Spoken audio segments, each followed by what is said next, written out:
बातमीपत्राच्या सुरुवातीला एक मोठी बातमी। वादग्रस्त कृषी मंत्री माणिकराव कोकाटेंचं खातं अखेर बदलण्यात आलेलं आहे। माणिकराव कोकाटे यांच्याकडे क्रीडा आणि युवक कल्याण खातं देण्यात आलेलं आहे, तर दत्तात्रय भरणे यांच्याकडे कृषी खात्याची जबाबदारी देण्यात आलेली आहे। माणिकराव कोकाटे यांचा सभागृहात मोबाईलवर रमी खेळतानाचा एक व्हिडिओ समोर आला होता आणि त्यानंतर राज्यात वातावरण चांगलंच तापलं। राष्ट्रवादी शरद पवार गटाचे आमदार रोहित पवार यांनी आपल्या ट्विटर हँडलवर हा व्हिडिओ पोस्ट केला होता आणि हा व्हिडिओ समोर आल्यानंतर विरोधकांकडून सातत्याने सरकारच्या कोंडीचा प्रयत्न सुरू होता, तर माणिकराव कोकाटे यांच्या राजीनाम्याची मागणी सुरू होती। माणिकराव कोकाटे यांचा मोबाईलवर रमी खेळतानाचा व्हिडिओ समोर आल्यानंतर त्यांचा राजीनामा घेतला जाऊ शकतो अशी चर्चा सुरू होती। मात्र माणिकराव कोकाटे यांचा राजीनामा न घेता त्यांच्याकडे असलेलं खातं बदलण्यात आलेलं आहे।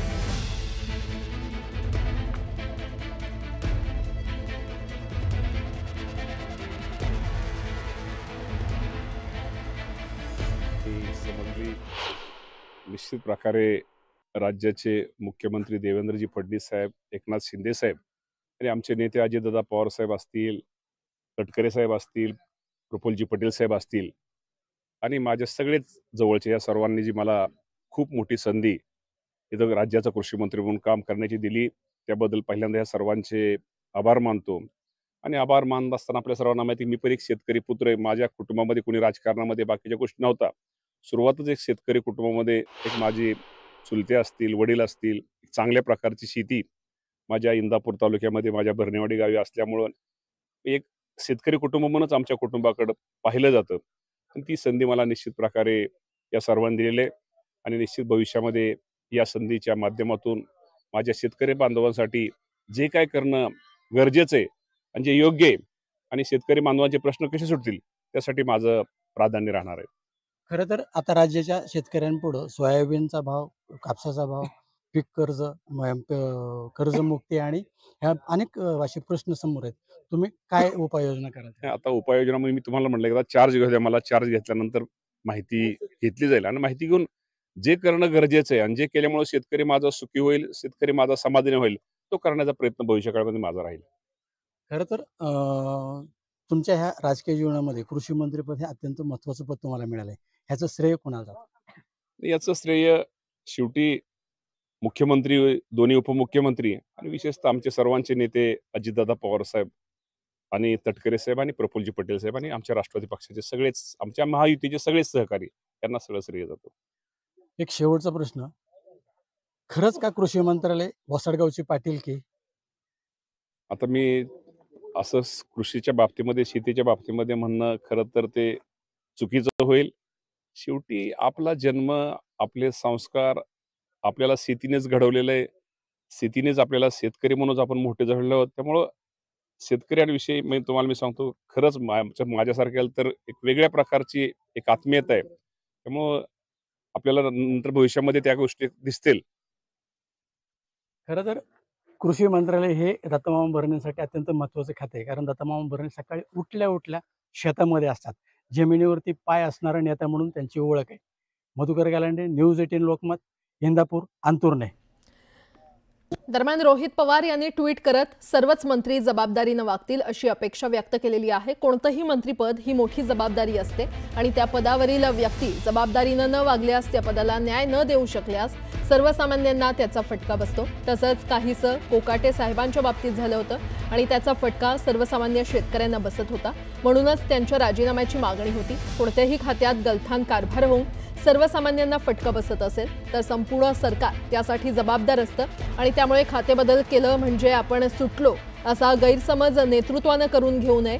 आमचं सर्वच खात्यावर लक्ष राहतं आणि राहणार आहे। कोणत्याही मंत्र्यांचा असंवेदनशीलपणा महाराष्ट्र खपवून घेणार नाही, त्यामुळे सर्वच मंत्री जबाबदारीनं वागतील ही अपेक्षा, असं ट्विट रोहित पवार यांनी केलेलं आहे।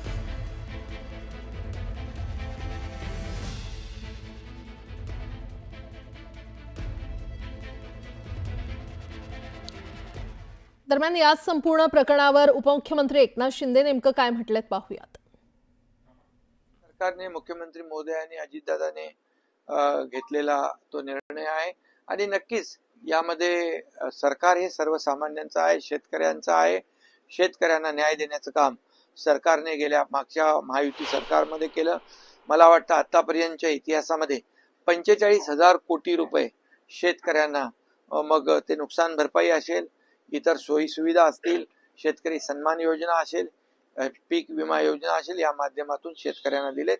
यापुढे देखील महायुती हाच ओघ शेतकऱ्यांना मदतीचा कायम ठेवणार आहे. आणखी एक मोठी बातमी आहे. नाईलाजानं मला हिंजवडीमध्ये काही कठोर निर्णय घ्यावे लागत असल्याचं सांगत उपमुख्यमंत्री अजित पवार यांनी पुन्हा एकदा हिंजवडीमध्ये रस्ते रुंदीकरण करणार हे स्पष्ट केलंय.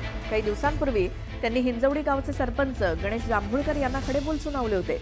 यावर गणेश जांभूळकर यांनी हिंजवडीच्या विकास कामांना आमचा विरोध नाही, मात्र आम्हाला विचारात घेतलं जात नाही, केवळ IT अभियंता यांनाच विचारात घेतलं जातं असं सांगत रस्ते रुंदीकरणाबाबत गावकऱ्यांची मानसिकता नकारात्मक असल्याचं सूचित केलं होतं. त्यामुळे हिंजवडीचे ग्रामस्थ आणि प्रशासनातला वाद वाढण्याची शक्यता आहे.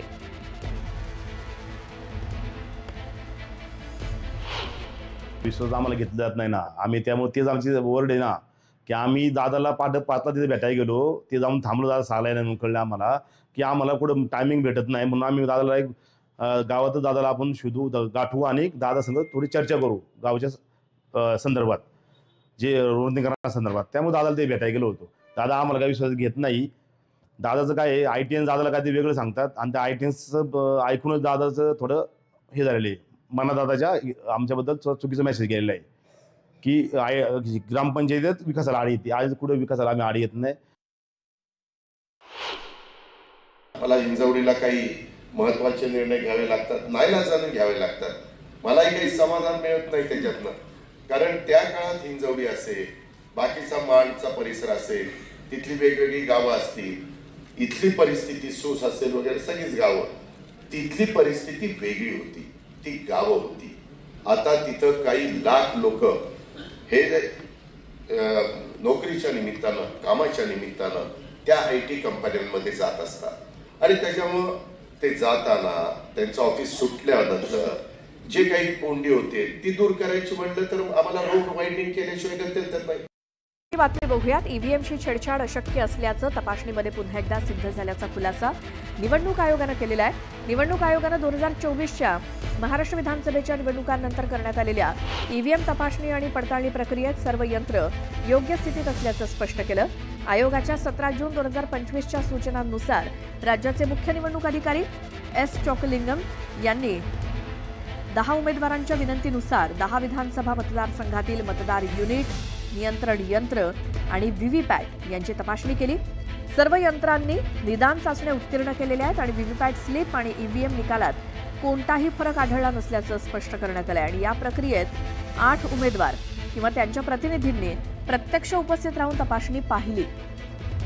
त्यामुळे EVMद्वारे कोणत्याही प्रकारे छेडछाड करता येत नाही, त्यामुळे निकालाबाबत शंका घेण्याचं कारण नाही, असं निवडणूक आयोगानं एका प्रसिद्धी पत्रकाद्वारे सांगितलंय.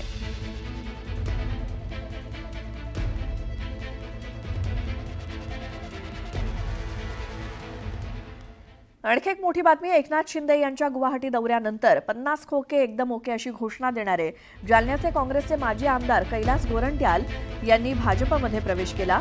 या प्रवेशानंतर गोरंट्याल यांचे कट्टर विरोधक आणि शिवसेना आमदार अर्जुन खोतकर यांनी त्यांच्यावर जोरदार निशाणा साधला. काँग्रेसने इतकी वर्ष आमदारकी दिली, मग खऱ्या अर्थानं गद्दारी कोणी केली असा सवाल खोतकरांनी केलाय. भ्रष्टाचार लपवण्यासाठी भाजप प्रवेशाचा डाव असल्याचा आरोप त्यांनी केला.